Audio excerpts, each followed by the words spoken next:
জাতীয় থেকে আন্তর্জাতিক, প্রান্তিক জনপদ থেকে নগর, চারপাশে কোথায় কি ঘটছে তা নিয়ে আয়োজন এখন চারদিক। আপনার সঙ্গে আছি আমি হাসিব বিল্লাহ। বৃষ্টি ও উজান থেকে নেমে আসা পানিতে ভাসছে গ্রামের পর গ্রাম। ফেনী, নোয়াখালী, কুমিল্লা, ব্রাহ্মণবাড়িয়া সহ 10 জেলায় পানিবন্দী অন্তত 36 লাখ মানুষ। খোলা হয়েছে আশ্রয়কেন্দ্র। হঠাৎ করে পানিতে বিপর্যস্ত হয়ে পড়েছে বন্যার্তরা। স্মরণকালের ভয়াবহ বন্যায় বিপর্যস্ত ফেনী। নিম্নাঞ্চল থেকে শহর পর্যন্ত ডুবছে বন্যার পানিতে। জেলার বেশিরভাগ এলাকা এখন বন্যা আক্রান্ত। জেলা শহরের সঙ্গে পুরোপুরি সড়ক যোগাযোগ বন্ধ রয়েছে বিদ্যুৎ ও গ্যাসের সরবরাহ।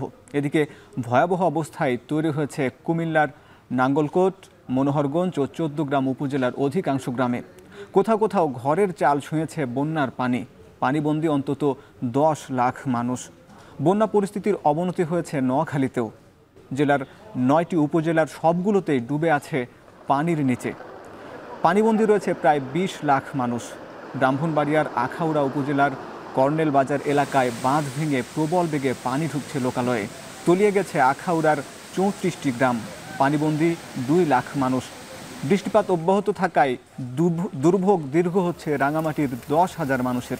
প্লাবিত রাঙামাটির বাঘাইরছড়ি নিম্নাঞ্চলের 30টি গ্রাম। এছাড়া টানা বর্ষণ ও পূর্ণিমার প্রভাবে বরগুনার নদ নদীতে জোয়ারের উচ্চতা বেড়েছে।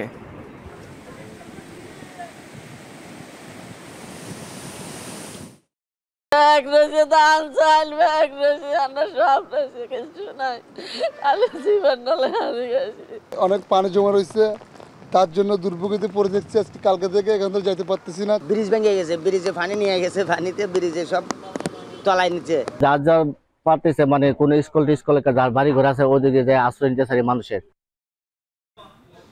এদিকে কয়েকদিনের টানা বৃষ্টি আর জোয়ারের পানিতে ডুবে গেছে চট্টগ্রামের অধিকাংশ নিচু এলাকা। পানিবন্দী হয়ে পড়েছে হাজার হাজার মানুষ। দোকানপাটে পানি ঢুকে নষ্ট হচ্ছে মালামাল। দেখা দিয়েছে পাহাড় ধসের আশঙ্কা।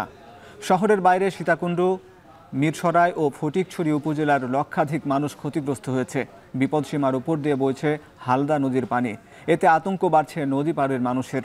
গত কয়েকদিনের টানা বৃষ্টিতে পানিবন্দী নগরীর চকবাজার, বহদ্দারহাট, কাতালগঞ্জ, 16 শহরসহ অধিকাংশ নিচু এলাকার মানুষ। ভোগান্তি পোহাতে হয়েছে অফিসগামী মানুষের। কর্মহীন হয়ে পড়েছে দিনমজুর ও খেটে খাওয়া মানুষ। ক্ষতিগ্রস্তদের সহায়তায় 50 মেট্রিক টন চাল ত্রাণ হিসাবে বিতরণ করেছে জেলা প্রশাসন। বন্যা মোকাবিলায় ইতিমধ্যে 232টি আশ্রয়কেন্দ্র খোলা হয়েছে। এছাড়া গঠন করা হয়েছে 127টি মেডিকেল টিম। হালদা নদীর পানি বিপদসীমার ওপর দিয়ে বইছে। এছাড়া টানা বৃষ্টিতে চট্টগ্রামে দেখা দিয়েছে পাহাড় ধসের আশঙ্কা। আবহাওয়া অফিস বলছে ভারী থেকে অতি ভারী বৃষ্টিপাতের আশঙ্কা রয়েছে। এমন অবস্থায় পাহাড়ে ঝুঁকিতে বসবাসকারীদের আশ্রয় কেন্দ্রে যাওয়ার নির্দেশনা দিয়েছে জেলা প্রশাসন।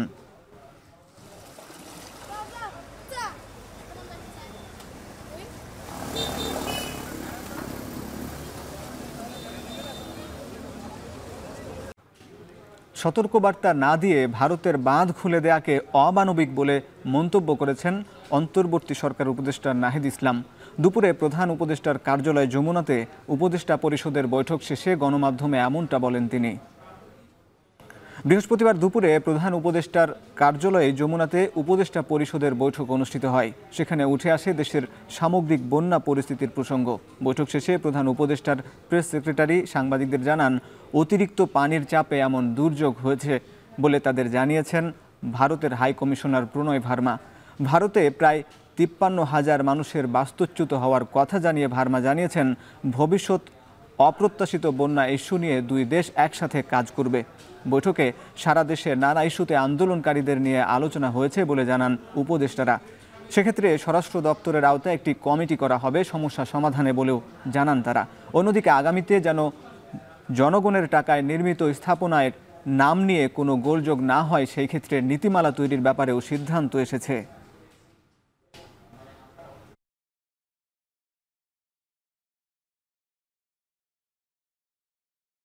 প্রতিবাদের কারণে যাতে জনজীবনে কোনো বাড়তি অসুবিধার সৃষ্টি না হয় সেটা নিশ্চিত করার জন্য এই প্রতিবাদের সাথে সরকারের কি করে একটা সম্পর্ক করে ফেলা যায় প্রতিবাদটা কোথায় হলে কেমন করে হলে ভালো হয়, অনির্দিষ্টকালের জন্য না করে কিভাবে করে যারা প্রতিবাদ করছেন কোনো একটা বিষয়ে তাদের মুখপাত্রের সাথে সরকারের মুখপাত্র বসে পড়তে পারেন এবং এটার একটা সমাধানে যেতে পারেন, সেটারও একটা উপায় বের করা হবে। দেশের সকলকে আহ্বান জানাচ্ছি যে দেশে যে বন্যা পরিস্থিতি, সেই পরিস্থিতি মোকাবেলায় আমাদেরকে ঐক্যবদ্ধভাবে কাজ করতে হবে। গণ অভ্যুত্থানে যেভাবে জাতি ঐক্যবদ্ধ হয়েছিল, আমরা একইভাবে দেশের সকল সামাজিক রাজনৈতিক শক্তি এবং রাষ্ট্রীয় শক্তির প্রতি আহ্বান জানিয়েছি, নির্দেশনা দিয়েছি, যাতে আমরা একত্রে এই বন্যা পরিস্থিতিকে মোকাবেলা করতে পারি এবং বাংলাদেশের মানুষকে রক্ষা করতে পারি। বাংলাদেশের মানুষ দীর্ঘ সময় ধরে বিভিন্ন দাবি উত্থাপন করার সুযোগ পাচ্ছিল না বিগত সরকারের আমলে, তারা সেই দাবিগুলো উত্থাপন করছে। তাদের প্রতি আমাদের আহ্বান থাকবে নিয়মতান্ত্রিকভাবে গণতান্ত্রিক আপনাদের যে আন্দোলনের অধিকার সেটা আপনারা করবেন।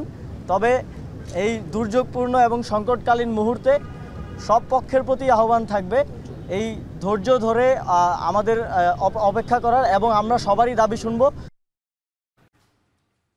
চলমান পরিস্থিতি ভারতের কৃত্রিমভাবে তৈরি করা বলে দাবি করেছেন বিএনপির সিনিয়র যুগ্ম মহাসচিব অ্যাডভোকেট রুহুল কবির রিজভী।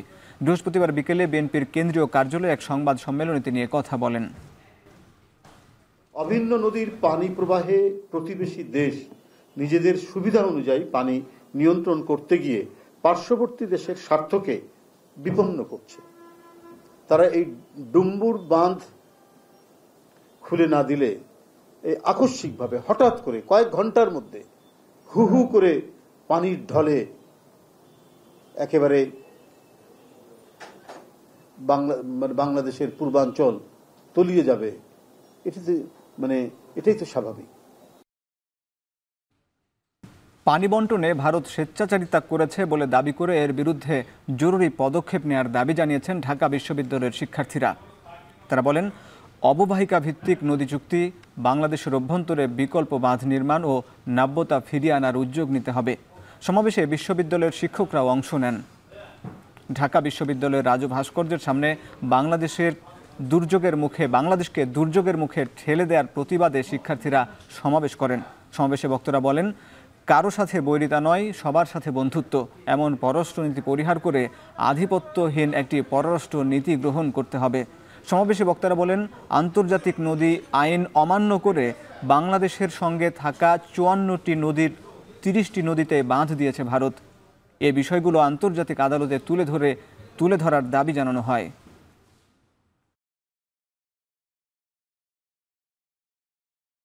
আমার দেশের দক্ষিণ পূর্বাঞ্চল পানির নিচে প্লাবিত হচ্ছে, কিন্তু সেটা কোনো প্রাকৃতিক বন্যার পানি নয়, সেটা একটি রাজনৈতিক বন্যার পানি।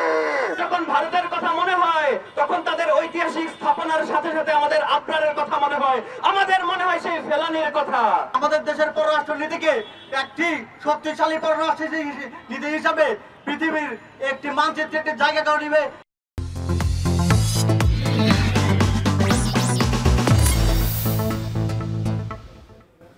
বিরতির পর ফিরে এলাম। আপনারা দেখছেন এখন চারদিক। সাবেক প্রধানমন্ত্রী শেখ হাসিনার 2 মন্ত্রী ও 1 এমপির বিরুদ্ধে দুর্নীতির অভিযোগে অনুসন্ধানের সিদ্ধান্ত নিয়েছে দুর্নীতি দমন কমিশন। সংস্থাটির সচিব বলেন, প্রভাবমুক্ত হয়ে অভিযোগগুলোর অনুসন্ধান করবে সংস্থাটি। বৃহস্পতিবার সংস্থাটির তরফ থেকে জানানো হয়, সাবেক প্রধানমন্ত্রী শেখ হাসিনার সরকারের বেসরকারি শিল্প ও বিনিয়োগ উপদেষ্টা সালমান এফ রহমানের বিরুদ্ধে দুর্নীতির অভিযোগে অনুসন্ধানের সিদ্ধান্ত নিয়েছে দুদক। এছাড়াও সাবেক বন ও পরিবেশ মন্ত্রী মোহাম্মদ শাহাবুদ্দিন এবং সাবেক এমপি নুরুন্নবী চৌধুরী শাওনের বিরুদ্ধেই দুর্নীতির অভিযোগ অনুসন্ধানের সিদ্ধান্ত নিয়েছে সংস্থাটি। এ নিয়ে গত 1 সপ্তাহে প্রায় অর্ধশত প্রভাবশালী আওয়ামী লীগ নেতার বিরুদ্ধে অনুসন্ধানের উদ্যোগ নিয়েছে দুদক।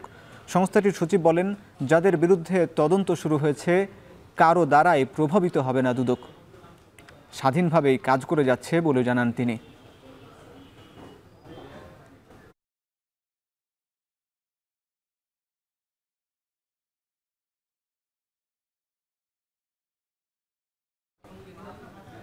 সাবেক অর্থমন্ত্রী আহম মোস্তফা কামাল ও তার পরিবারের সদস্যদের ব্যাংক হিসাব জব্দ করেছে বাংলাদেশ ফাইন্যান্সিয়াল ইন্টেলিজেন্স ইউনিট। এছাড়া বাংলাদেশের 5 প্রভাবশালী ব্যবসায়ীর ব্যাংক হিসেব চেয়ে চিঠি পাঠিয়েছে এনবিআর। দুর্নীতির নজিরবিহীন অর্থ আত্মসাৎ ও ব্যাংক থেকে বিপুল পরিমাণ লোন নেয়ার অভিযোগে এনবিআর ও বাংলাদেশ ফাইন্যান্সিয়াল ইন্টেলিজেন্স ইউনিট তদন্ত শুরু করে সরকার বদলের পরই। তদন্তে অবৈধ অর্থসহ বেশ কিছু অনিয়মের অভিযোগ বেক্সিমকোর সালমান এফ রহমান, নাসা গ্রুপের চেয়ারম্যান নজরুল ইসলাম মজুমদার, সামিট গ্রুপের চেয়ারম্যান মোহাম্মদ আজিজ খান, বসুন্ধরা গ্রুপের চেয়ারম্যান আহমেদ আকবর সোভান, ওরিয়ন গ্রুপের চেয়ারম্যান ওবায়দুর করিম সহ সংশ্লিষ্ট ব্যক্তিদের ব্যাংক হিসেব ও সব ধরনের লেনদেনের তথ্য চেয়ে সংশ্লিষ্ট সকল প্রতিষ্ঠান ও দপ্তরকে চিঠি দিয়েছে এনবিআর।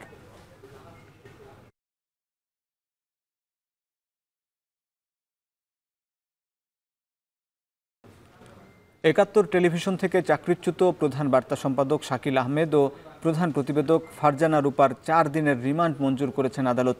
বৈষম্য বিরোধী ছাত্র আন্দোলন চলাকালে উত্তরা পূর্ব থানা এলাকায় পোশাক কর্মী ফজলুল করিম হত্যা মামলায় তাদের এ রিমান্ড মঞ্জুর করা হয়। বৃহস্পতিবার বিকেলে আদালতে হাজির করে তাদের 10 দিনের রিমান্ড নিতে আবেদন করেন মামলার তদন্তকারী কর্মকর্তা। শুনানি শেষে ঢাকার মেট্রোপলিটন ম্যাজিস্ট্রেট আহমেদ হুমায়ুন কবির তাদের এ রিমান্ড মঞ্জুর করেন। গত বুধবার সকালে শাকিল আহমেদ ও ফারজানা রূপাকে হজরত শাহজালাল আন্তর্জাতিক বিমানবন্দর থেকে গ্রেফতার করা হয়। তারা বিদেশে যাওয়ার উদ্দেশ্যে বিমানবন্দরে গেলে ইমিগ্রেশন কর্তৃপক্ষ তাদের আটক করে ডিবিতে হস্তান্তর করে।